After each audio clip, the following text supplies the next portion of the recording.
তাহলে বাংলাদেশে যারা রাজনীতি করতে আগ্রহী আছেন, ভালো মানুষ, সৎ মানুষ, মেধাবী মানুষ, জনগণের কাজ করতে, তারা আর আসবে না। আসসালামু আলাইকুম। সেলিনা হায়াৎ আইভী নারায়ণগঞ্জের সিটি কর্পোরেশনের সাবেক নেত্রী, আওয়ামী লীগের একজন পূর্ণ সমর্থক। তাকে গ্রেপ্তার করা হয়েছে গততে। প্রশ্ন হচ্ছে, বাংলাদেশের রাজনীতিতে কি ভালো মানুষ, সৎ মানুষ, শিক্ষিত মানুষ, মেধাবী মানুষদের জায়গাটা কি একবারেই সংকুচিত বা ছোট বা নেই বললেই হবে নাকি? হ্যাঁ, মানে এদেরকে কি আর কোনো সুযোগ দেওয়া হবে না? ভালো মানুষরা কি রাজনীতি করবে না বাংলাদেশে? সেলিনা হায়াৎ আইভীর মতো মানুষকেও যদি গ্রেপ্তার করা হয় শুধুমাত্র রাজনৈতিক প্রতিহিংসার কারণে, মিথ্যা মামলা দেওয়ার কারণে, মিথ্যা অভিযোগ তুলে, তাহলে এদেশে মানুষ কেন রাজনীতি করতে যাবে?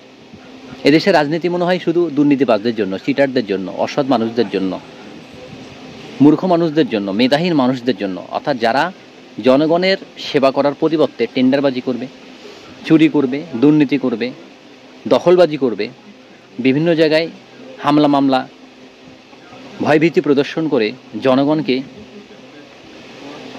নিজেদের স্বার্থে ব্যবহার করবেন। এদের জন্য কি বাংলাদেশের রাজনীতি? সেলিনা হায়াৎ আইভী একজন সফল নেত্রী নারায়ণগঞ্জের।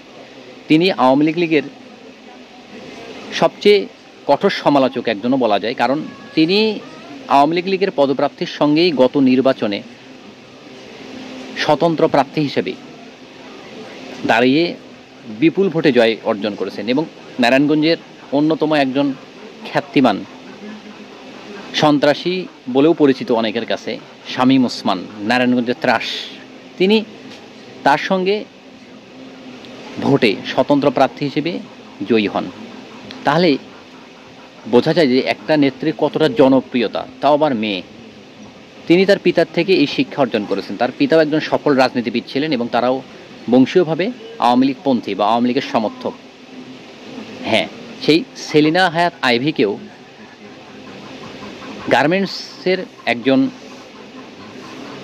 কর্মী মারা যায়, যার নাম হচ্ছে মনিরুল ইসলাম সম্ভবত। সেই মামলার আসামি করে, তিনি 12 নম্বর আসামি সেলিনা হায়াৎ আইভী, তাকে আসামি করে আরও অজ্ঞাতনামা 300 আসামি করে সেই মামলায় হত্যা প্ররোচনা বা হত্যা মামলায় জড়িত এমন অভিযোগ তুলে তাকে গ্রেপ্তার করা হয়েছে। অথচ দীর্ঘ 9 মাস তিনি তার বাড়িতেই ছিলেন। তাকে কোনো ধরনের তিনি বাড়ি থেকে পালিয়ে যায় নাই বা তাকে বাড়ি থেকে বিরোধী দলের কোনো মানুষই তার বাড়িতে আক্রমণ চালায়নি। যদিও সারা বাংলাদেশে অনেক জায়গাতেই হামলা মামলা হয়েছে, অনেক বাড়ি ঘরদুয়ার উচ্ছেদ করেছে, বিভিন্ন নেতাকর্মীদের আগুন দেওয়া হয়েছে, কিন্তু সেলিনা হায়াৎ আইভীর বাড়িতে মনে হয় দেওয়া হয়নি। তাকেও যখন ধরা হলো জনগণ এবং তাকে যখন ধরতে যায় পুলিশ, তিনি কিন্তু পুলিশদের সঙ্গে দীর্ঘ সময় ছিলেন। মানে পুলিশ রাত্রে 11টায় তাকে ধরতে গিয়েছিল এবং তিনি তাদেরকে বলছেন, আমি আপনাদের সঙ্গে যাব, যেহেতু আমার উপরে গ্রেপ্তারি পরোয়ানা আসছে, কোনো সমস্যা নেই, কিন্তু আমি দিনের বেলায় যাবো, রাত্রে যাব না। এবং সকাল 6:30টার দিকে যখন জনগণ তাকে দেখতে পেল, অর্থাৎ জনগণকে দেখতে পেল তো বললো, জনগণকে সে মাইকিং দিয়ে বলে দিচ্ছে যে সেলিনা হায়াৎ আইভীকে গ্রেপ্তার করতে আসছে পুলিশ, এবং জনগণ তার বাসার সামনে এসে পুরো জমাটবদ্ধ হয়ে পুরো রাস্তা ব্লক করে দিয়েছেন এবং তিনি জনগণকে শান্ত করছেন, জনগণকে বলে চলে গেছেন এবং তাকে নিয়ে যাওয়া হচ্ছে। এবং গাড়িতে যাওয়ার পরে দেখা যায় যে জনসাধারণ পুলিশের গাড়িতেও মোটামুটি একটু হামলাও করছে, এটা খবরে জানা গেছে। তো আমার কথা হচ্ছে যে এনাদের মতো নেতা, তিনি বাংলাদেশের অন্যতম একজন, মানে আমি বলবো নতুন মডেলের একজন রাজনীতিবিদ, যিনি প্রকৃতপক্ষে জনগণের জন্য কাজ করেন, জনগণের সেবক এবং জনগণের ভালোবাসা, বিশ্বাস সব কিছু সে অর্জন করেছেন। এইরকম এখন রাজনীতিবিদকেও যদি মিথ্যা মামলা বা হয়রানিমূলক বা যে কোনো উদ্দেশ্যকে সাধন করার জন্য এই ধরনের একজন সৎ নেত্রীকেও ধরা হয়, ভালো নেত্রীকেও ধরা হয়, তাহলে বাংলাদেশে যারা রাজনীতি করতে আগ্রহী আছেন, ভালো মানুষ, সৎ মানুষ, মেধাবী মানুষ, জনগণের কাজ করতে, তারা আর আসবে না।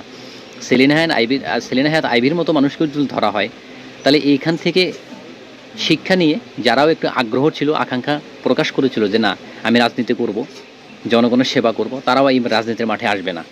এটা আমি ব্যক্তিগতভাবে বিশ্বাস করি। তো বাংলাদেশ জানি না কখনো ভালো মানুষদের জন্য রাজনীতির মাঠ হয়ে উঠবে কি না। যারা প্রকৃতপক্ষে মানুষের কাজ করতে চায়, সমাজের কাজ করতে চায়, সুন্দর একটা দেশ হিসেবে বিশ্বের বুকে বাংলাদেশকে দাঁড় করাতে চায়, জনগণের সেবা করতে চায়, তাদেরকে সুযোগ দেওয়া হবে কিনা জানি না, তবে যতদিন না পর্যন্ত এমন সুযোগ দেওয়া হবে ততদিন পর্যন্ত জনসাধারণ শুধু ভুক্তভোগী হয়েই থেকে যাবে।